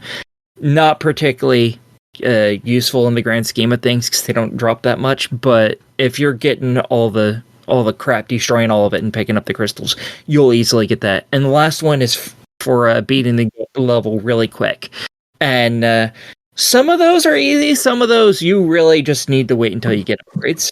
I was going to say, usually like the first run through, there was a couple of the levels that I was like 20 or 30 minutes over what they wanted, but it was because like I had to figure out like the puzzle and stuff like that. And like once you figured it out, like if you run through it again, you'll easily be able to beat that part time. Yeah, and the thing is, you get an achievement for getting all of those on each world and then for getting them on all the worlds, but if you get all of one of them, you unlock a cheat as well. If you collect all of the crystal ones, you get big head mode that you can turn on and off. I'm not gonna lie, I never understood including big head mode for any game. Like, and games have been including that for ages. Like, in some games it makes it easier to headshot enemies, but in this one it's your characters and it just turns them into bubbleheads, really. And I don't get that. I guess we're not kids, so I don't know. For getting less than 3 KO one on all the maps, you are able to do twice as much damage as you normally do. I don't think it's actually working properly, just because I know how many shots it takes to kill some enemies, and I feel like it takes more with this on, even though I'm supposed to do double the damage, so it should take half as many, but whatever. Scrub. Yeah, and then the one for beating all the levels really quickly gives you invincibility. Oh, hell yeah. Yeah, so 2 of those are really good. One of them is okay, it exists. But yeah, that's really it. There's 3 different worlds you go to. Each one is its own special biome, and there's 4 levels for each planet. I also thought it was interesting that with the Star Trek Prodigy toys that are going to be coming out, they all the action figures are going to have codes that are going to be able to unlock other items or cheats within the game. And of course, the funny thing, yeah, and like I mean, Mass I want Effect those 2, codes. I don't want those games. Or those toys. I mean, I want the codes. I don't want the toy. All right, well then just, buy the toys and then send them to me, and that's fine. I'll take them off your hands. But you can buy the toys and just give me the codes. No. Damn. Anyway, but I thought it was really interesting because the game already has it set up that you're going to have to go buy these toys to get these codes for other relics or cheats, and I highly doubt that they have anything to do with like achievements or how the game will really play. But if you look at the release dates, we're only getting certain figures in November. Holographic Janeway doesn't even come out till March of next year. And so I'm just like, what if this toy line fails and Playmate scraps the holographic Janeway? Like, what do we do then? Nothing. You're SOL. I like that they got the original actress who did Captain Janeway's voice, or played Captain Janeway, technically. They actually brought her in to voice the holograph. Yeah, I mean, she does it on the show, too. Oh, I didn't know that. I haven't seen the show. I thought you said you did. No. Oh. I said I haven't watched Star Trek in forever. I haven't kept up with it in years. I don't. God. That's why I don't know what race these characters are even. Well, the game is sitting at $50. What do the 2 of you think about it? I had some issues with the game, namely replaying it. The tutorial replays every time, and there's no way to tell the game, shut the fuck up. I know that a block that shoots out a line of light that needs to hit this thing, I know that I have to drag it to hit the thing. I'm not dumb. So it replays every time you replay the level. Every single time. There's no way to skip it or anything, which is really irritating. And then there's no way to skip the tiny little cutscenes. All of it eats away at your time, and it drives me nuts. But other than that, I really liked the game. However, at $50, this isn't a lot of game to me. So for me, I thought, I've only been playing it by myself. Me too. Yeah. Well, I wasn't going to make assumptions, Aki, You always can. I never play with other people. But so I played this by myself, usually late at night, under the influence or above the influence. And I found it anyway, whatever. Anyway, I found it interesting, and while some of the block moving challenge puzzles were a little tedious, I did enjoy the challenge that they presented. What I will say is that, especially compared to other games that Outright has released before, this is by far my favorite, and I'm not saying that just because this is a Star Trek game. I honestly thought that this was an incredibly solid game.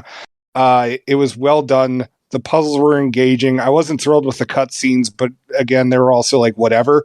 I just kind of wish that I didn't have to hear the same voice like the same clips or like the same lines from the characters over and over again. Like, yeah, every time you switch from one character to the other, they'll say something. Done. I'll take the lead. Let me show you how it's done. I'll take the lead. Like holy God, just guys, you could have had like five other lines that you could have switched between. Like, please. Like, I'd want that to get fixed, but honestly, like for $50, I'm having a lot of fun with it. Like, this is definitely a game that I'll be able to play with my oldest son, and enjoy doing couch co-op with him. So, you know, you may like, this is not going to be a game aimed at 5-year-olds. It's rated E10. And I agree. Yeah. Like, you know, this is a game made for like kids who are about 10. And this is an excellent couch co-op game for like a parent and their kid. That being said, we Star Trek fans have also blown $60 on way worse Star Trek titles. So like, honestly, like this was a very nice addition, and I enjoy it. Like, I'd recommend it. I think it's a try it and buy it if it's on sale. Yeah, it sounds kind of like what I would go with, the try it, wait for a sale. I'm interested in it, but I don't want to drop $50 on it. Yeah, it's 12 levels. It's very hard for me to suggest buy a game. It's 12 levels, and each one might take you 30 minutes. I was expecting like a $40 price tag on this, but I guess the Star Trek license bumps it up a bit. Oh yeah, for sure. Yeah. Star Trek's amazing. So anyway, next game, Kamikaze Vegetables, developed and published by Red Limb Studios, released October 4th on Xbox One, Series X and S for $9.99. Red communist vegetables want to take control over the world. Only a special squad of veggies warriors can stop them. If you like absurd humor and a breath of adventure on your back, then you've come to the right place. Jacob, what's going on in Kamikaze Vegetables?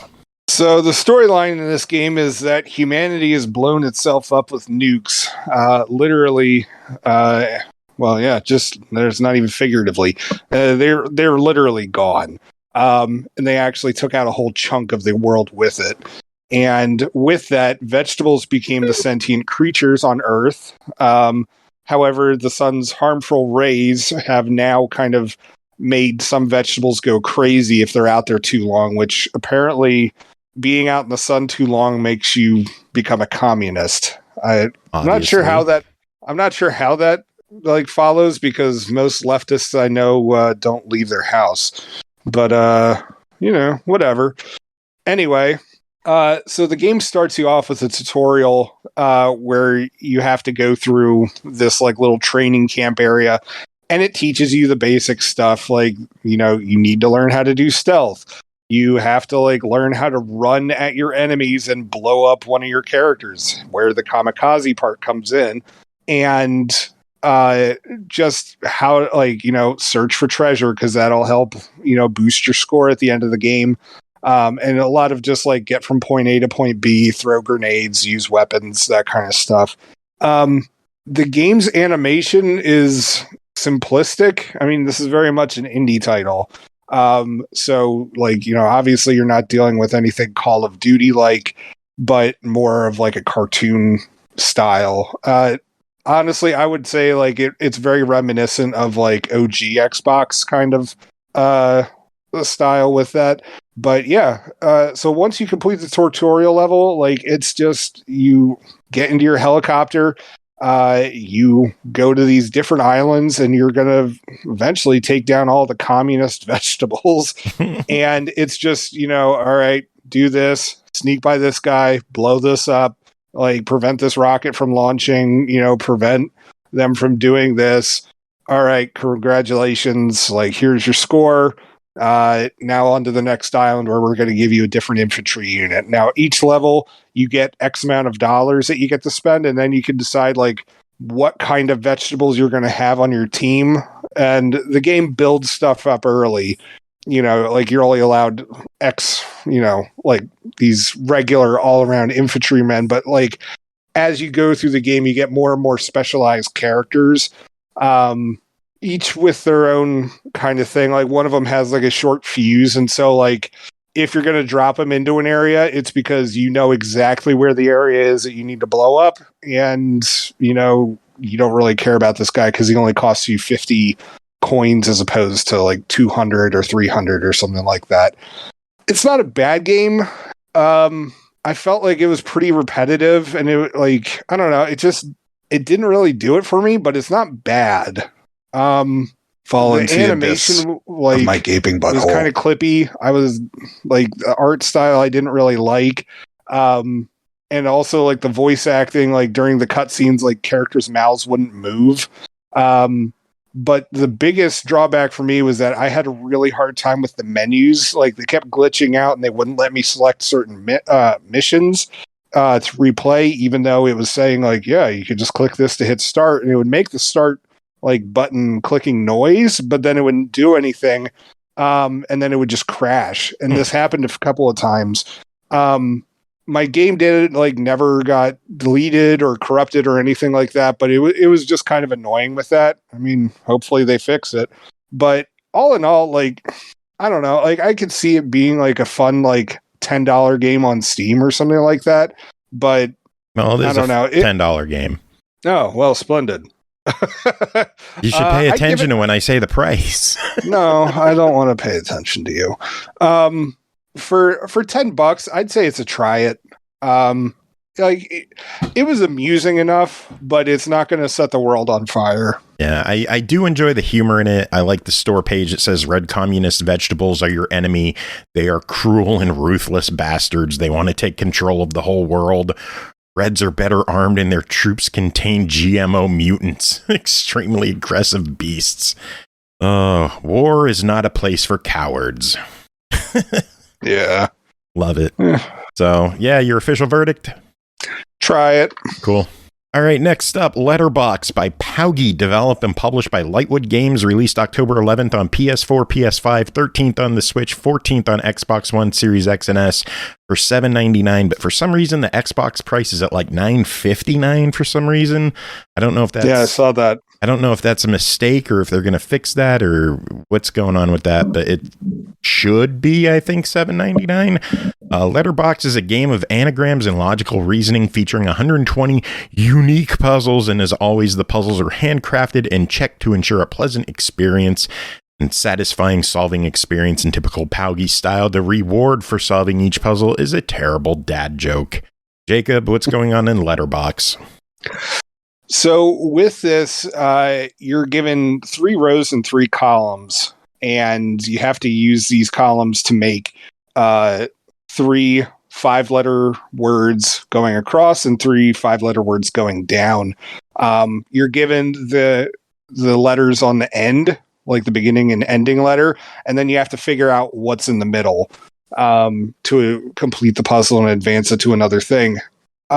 It took me a little bit to get the hang of it. Like one night, like honestly, the first night I was just struggling with this game. But then the next day it clicked. And like all POWGI games, like once you get into that kind of flow, I'm not going to say it's easy because I mean, like there were still plenty of puzzles where like it took me like 2-3 minutes to figure it out. Yeah, I think it's more approachable because of the fact that there's only 9 letters you can pick from. Yeah. And also, it's like it's not nearly as obtuse as like some of the ones where it's just like, all right, here's 20 fucking letters, and like you have to think about coffee, and it's like the letters are like, or like the words are like mug, aroma, and cappuccino, like which or God, like damn it, Carnage. What? He said Joe needs the cat version of this game, Letterbox by POWGI.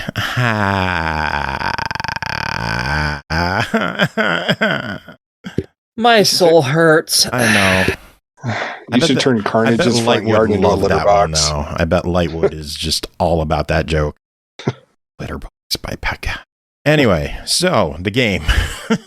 So it's just like once you get the hang of it, it flows pretty well, better than some of the other POWGI games out there. But it's a solid, chill puzzle game that, I enjoy pretty much everything that Lightwood has put out. Yeah. My main complaint is that, for the love of God, I really wish that they would get some new tunes. use whatever money like they make as a profit off of this to like, throw somebody like $50 to make a new song or something like that. I don't know. But honestly, that's really my main complaint about it. If you like puzzle games, especially POWGI's previous entries, you're going to be right at home with this one. Oh my God. POWGI, Lightwood should get the 1UPs to do a soundtrack for the game of just like jazz funk music. That would be pretty cool. That would be amazing. I mean, you might want to ask the 1UPs. For $8, yeah, it's totally worth it. Cool. Highly recommend it. All right, Jacob, that is it for you. That is it with your reviews. I guess we'll let you get going. I mean, you could. I don't know. How many games does Aki have to review? 3. Ugh. What are they? Sam & Max Save the World and Beyond Time and Space Bundle, Witch's House MV, and Pnevmo-Capsula. Yeah, I think I'm going to go. Hey, goodbye. All right. Bye. Go to hell. Next game to talk about tonight is Sam & Max Save the World and Beyond Time and Space Bundle, developed and published by Skunkape Games. The bundle released September 28th on Xbox One, Switch, and PS4 for $29.99. Sam is a 6-foot canine detective with a nose for justice. Max is a hyperkinetic rabbity thing with a taste for mayhem. Together, they're the freelance police, an irreverent comedy duo whose esoteric crime-fighting style has been entertaining comic book and video game fans for more than 30 years. This is a bundle of 2 games available. Aki, what is going on in Save the World and Beyond Time and Space? All right. I don't know why it's just the 2 games. It seems like there's actually a 3rd game that they didn't include in this that actually completes it. Because these are all, they just run in a line. It's all one giant narrative. But in this, you play as, obviously, I'm actually Sam and looking Max. up to see what the 3rd game is. I don't know. I don't know if they've brought it over, a remaster to it, but I'm pretty sure there's another one. I don't know. I think it's a trilogy, but I'm not sure now. Now I'm second guessing myself. Why did you do this? Because there's only the 2 on Xbox. Huh. Yeah. Okay, maybe I'm crazy. I could have swore it was supposed to be a trilogy. There may be a 3rd one. I don't recall, but I thought they kind of stood alone in, like, they were all fairly standalone releases with their own self-contained episodic style. Well, each one is episodic, as in you deal with specific cases, and by all accounts, both games do deal with their own stuff, but they do follow a narrative throughout. You can play either one and not care, but it does explain things. If you play the first game, it explains stuff in 2, because they do reference that stuff a lot in the second game, but it is its own contained story, I guess. Hey, I have an answer. Sam & Max, The Devil's Playhouse, is the 3rd and final season created by Telltale. It is available on Windows and PS3, and a remaster is currently in development. So this is leading up to the remaster of The Devil's Playhouse. Okay, there we go.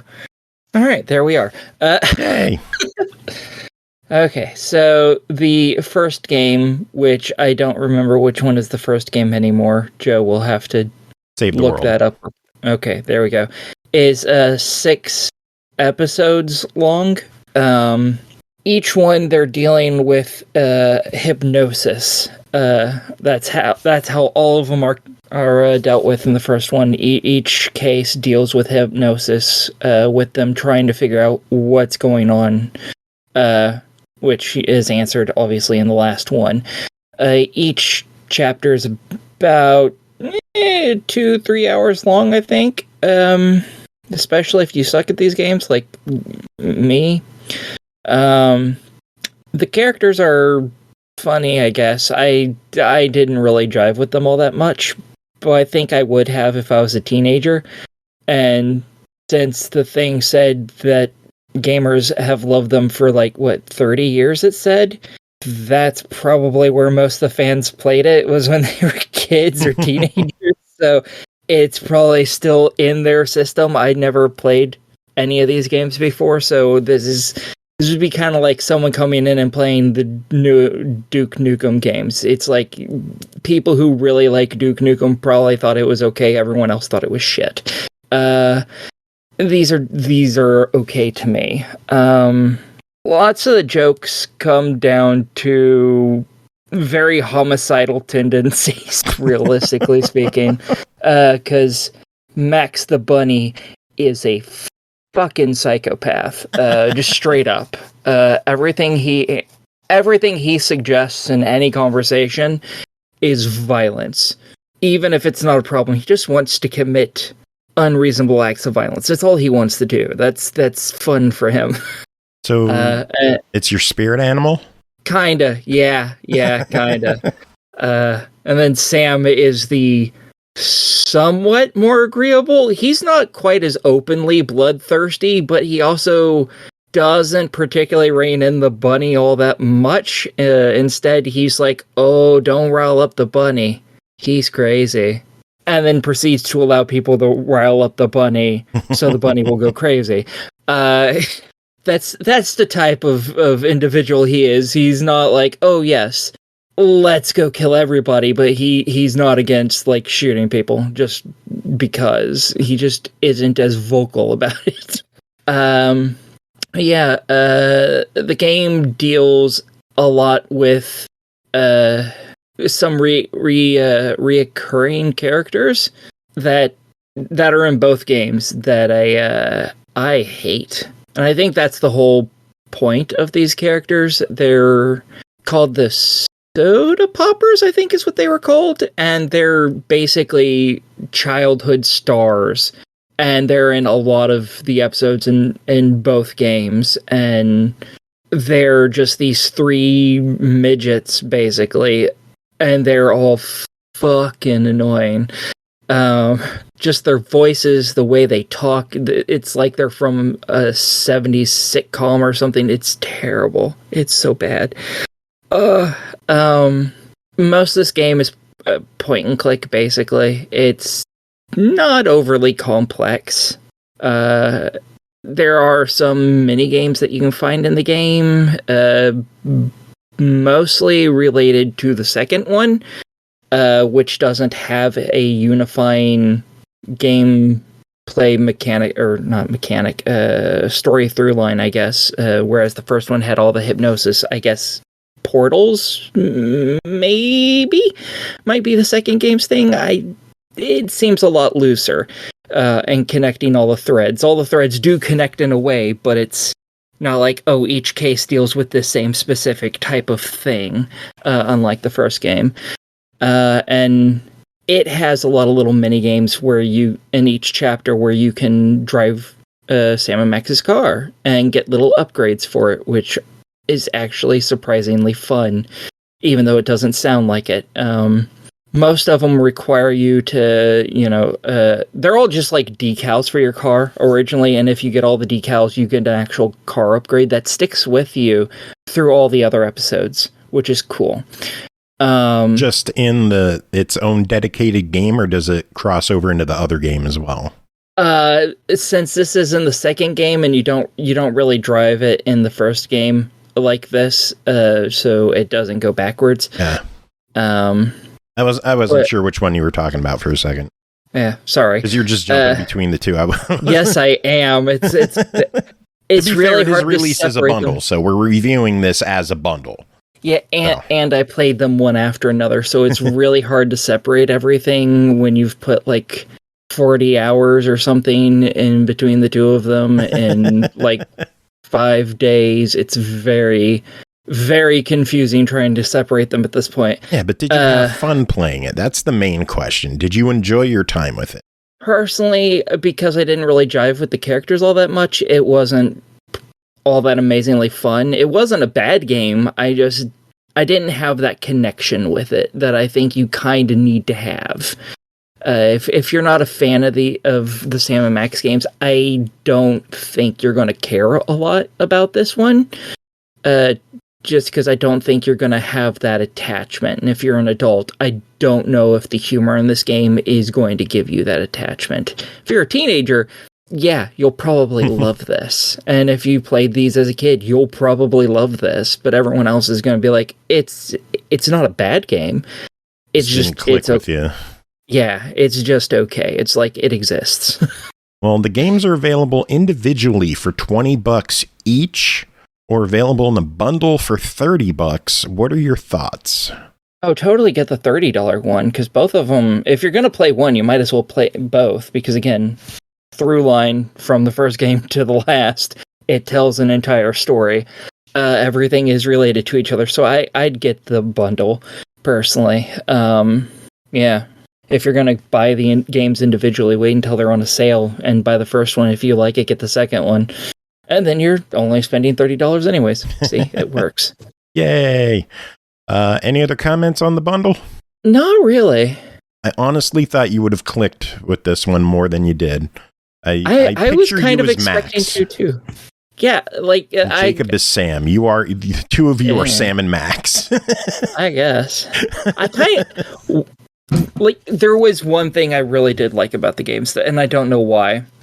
I don't know how many people here used to read the old Batman comics and the original live-action TV show of Batman, but Sam, every time he gets a call from the commissioner to give him a job, he has this long thing that basically means, hey, cool, we have a job. It's like, golly gee willikers, Susan in a handbasket, we have a job, and stuff like that. And every one of them, it just gets longer and weirder, and I don't know why, but I really enjoyed that. It's like, this is so dumb, I love it. But yeah, no, I totally expected to like this a lot more than I did, just from what I tangentially knew about Sam and Max. I was like, okay, this should be up my alley, because these guys are homicidal maniacs. That sounds great. And I don't know why it didn't connect with me, but it just didn't, sadly. I mean, I'm not against playing the third game when it comes out just to finish the story, because the story is not bad. It's just the characters didn't connect with me on a deep level. Yeah. Oh, well, next game is The Witch's House MV, developed by Fummy, published by DANGEN Entertainment, released October 13th on Xbox One, Switch, and PS4 for $14.99. The Witch's House is deliberately designed with traps at almost every turn. Sudden death is unpredictable, and it keeps players on their toes. Anything can happen at any time. What's that mean? It means in this game you're going to die a lot. Yay! This game's pretty short. You can beat it in just an hour or two. Oh. Yeah, it's not long, especially if you're playing it on easy.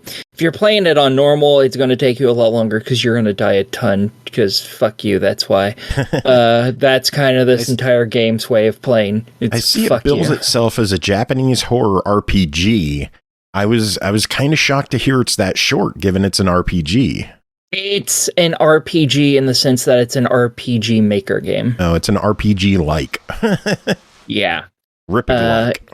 Yeah. If any of you know anything about RPG Maker, it's the lowest common denominator of what's on Steam.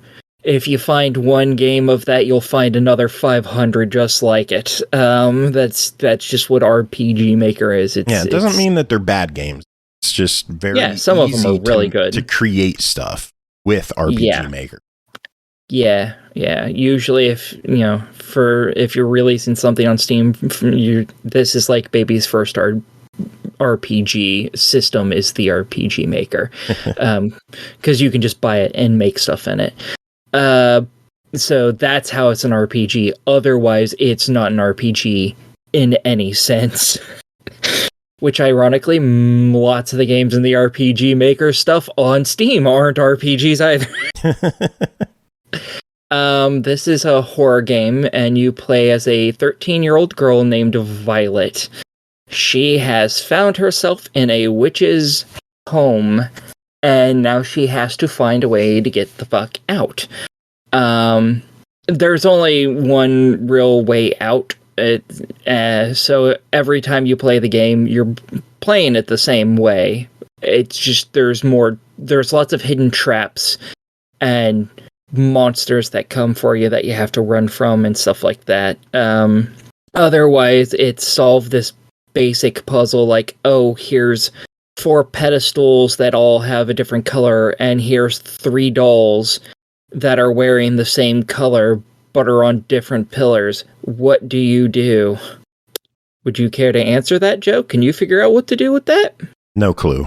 All right, well, you I'm pick lost. up each doll and you put it on the correct fucking pillar, the one that matches the clothes they're wearing. What? Mm-hmm. Yeah, that's how complex this game is. I don't believe you. Yeah, crazy difficult.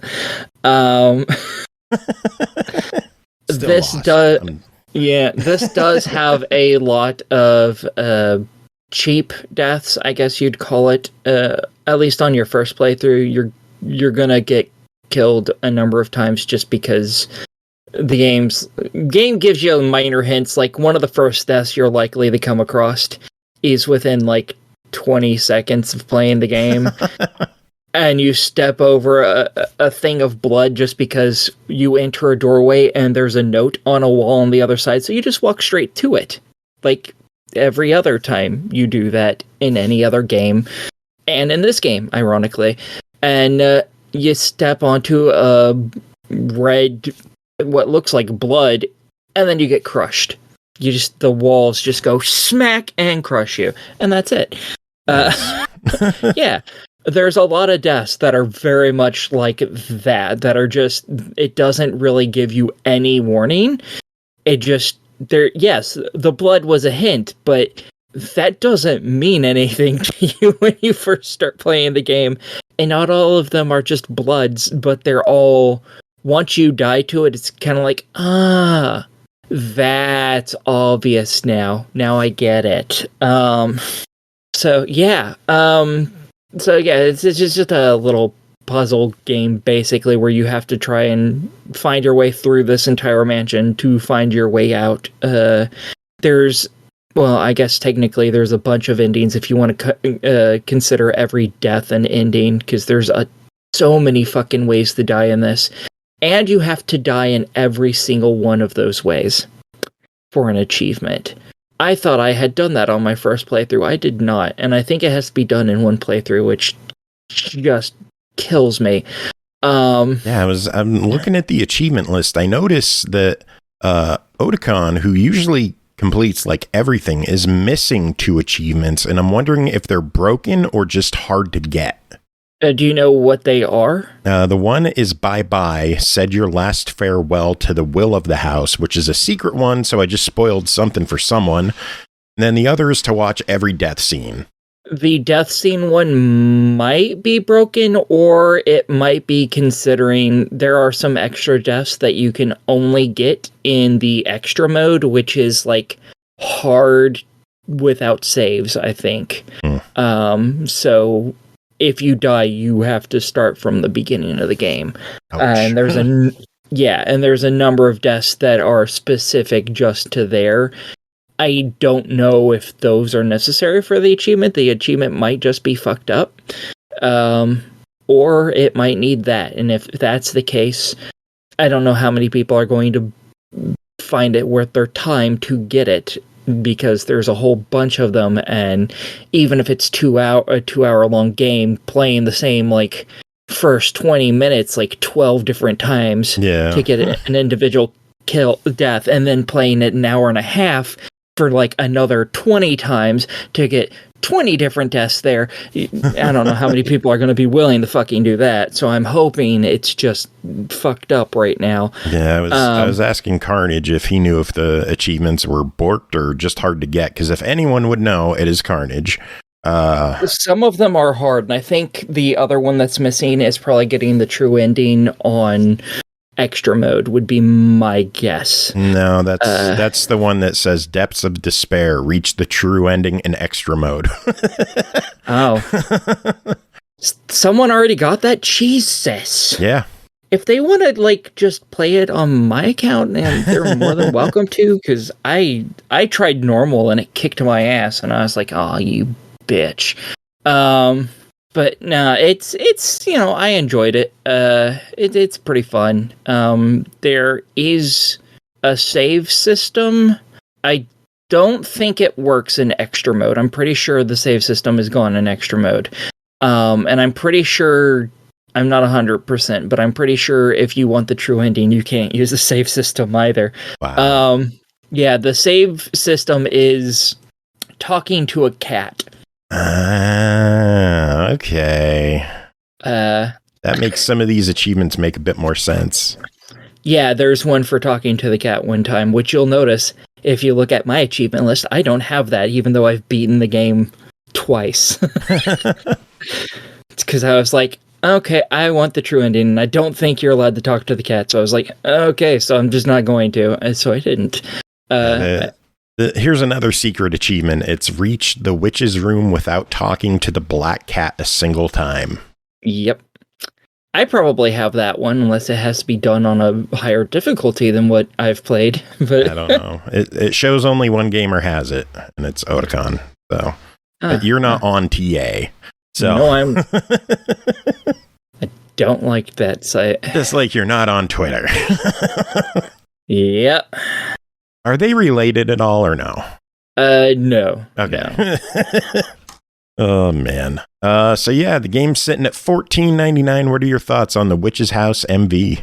I liked it. I think it's worth a buy. As long as you're not an achievement whore. If you're like, oh, this looks simple, I'll get it for the quick, easy achievements. No. Fuck you. No, you're not.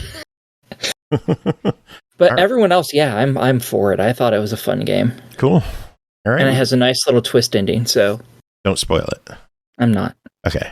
One more game to talk about tonight that is called Pnevmo-Capsula, developed by Pomeshkin, Valentin, Igorevich.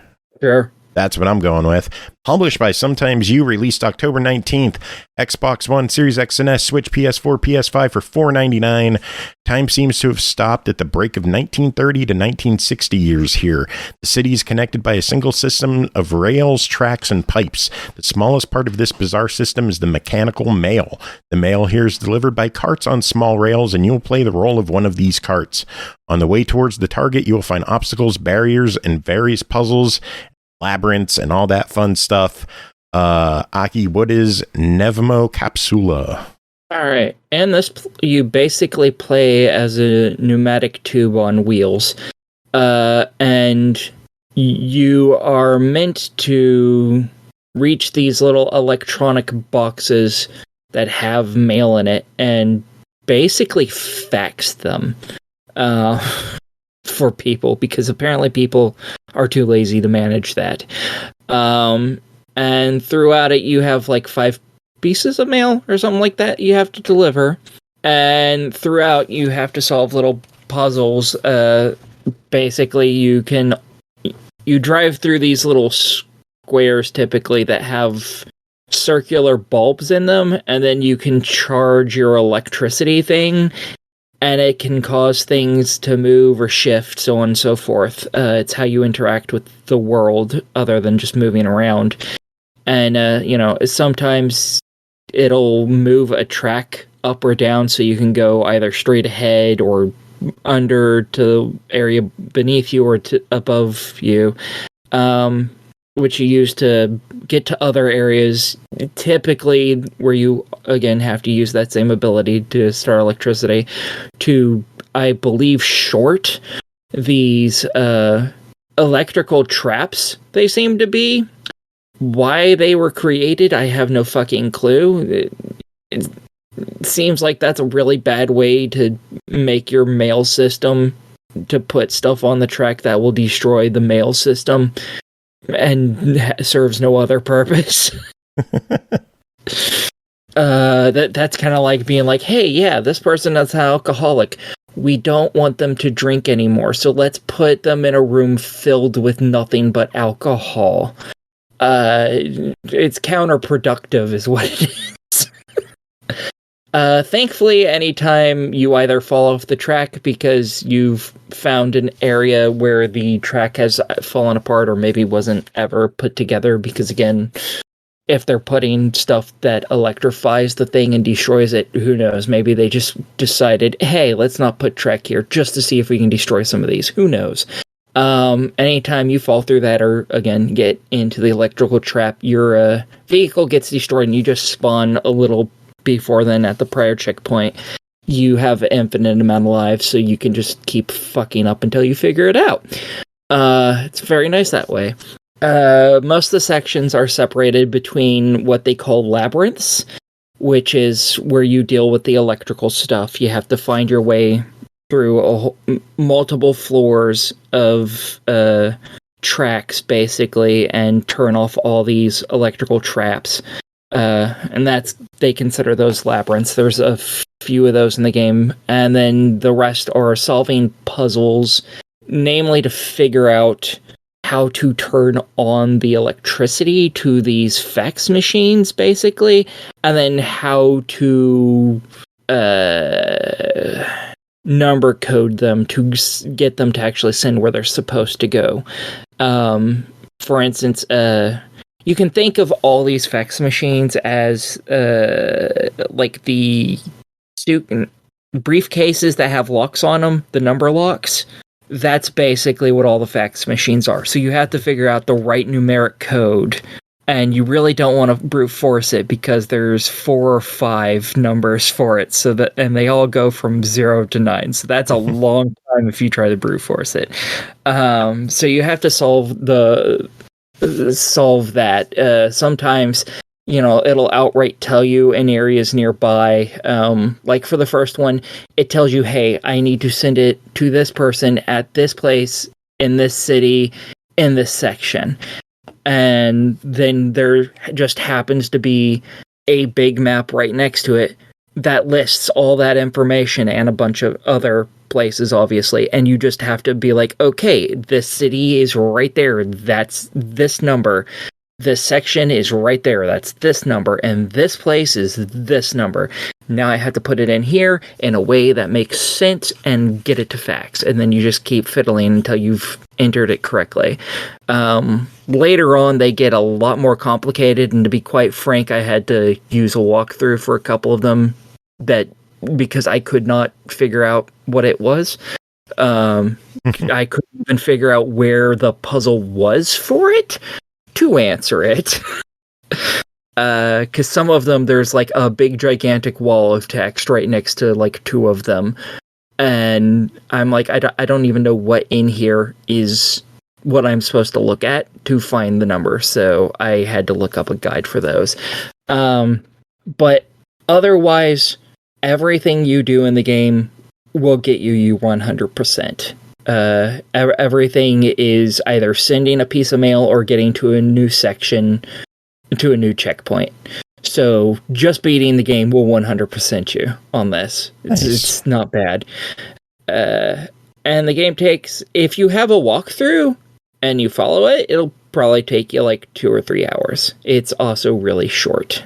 It took me like 4 or 5 because I was trying to do it without the walkthrough.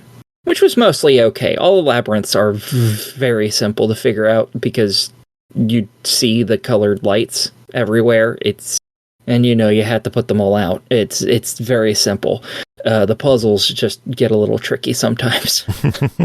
The game is sitting at $5. What are your thoughts? I'm totally for it, especially if you're an achievement whore. Because this is a real easy 100%. Just get a fucking walkthrough because you're not going to solve it on your own. Cool. Something to keep in mind, the Xbox One and Series X and S versions are separate. I believe the PS4 and PS5 versions are separate as well. You will have to buy them separate and get separate achievement lists. So achievement hunters can double dip. The thing to remember with sometimes you games is that they'll put the Xbox One version on like a discount for launch. So it's $3.99 instead of $4.99. And then if you buy that one, the Series X version gets a 50% discount. Oh, cool. But you've got to buy them in that order. You can't go backwards. Buy the Xbox One version and then the Series. Is it still currently on sale? Yes, it is on sale. Okay. It is on sale for 5 more days for $3.99. It is so until it comes out. We are reviewing this a little early, but that's what happens when they say no embargo and we could cover it when we want. Ha! Fuck yeah. Yeah. So again, it comes out October 19th. It is $4 right now. And then if you buy it for $4, you could get the series version for $2.50. Yeah, I might get it on the Xbox One just to double dip. There you go. So, no, that's it. We're done. Fuck. Yeah? Yay! Cats are hissing. Hold on, I'm going to spray my cats. Okay. Dickhead cats. I hope the microphone picked all that up. Yep. Yeah, it did. I tried to be as loud as I could for the mic. I even heard the spray bottle spraying. Did you? Nice. Yes. I didn't hear the cats at all, but I heard the spray bottle. I hear Peaches going.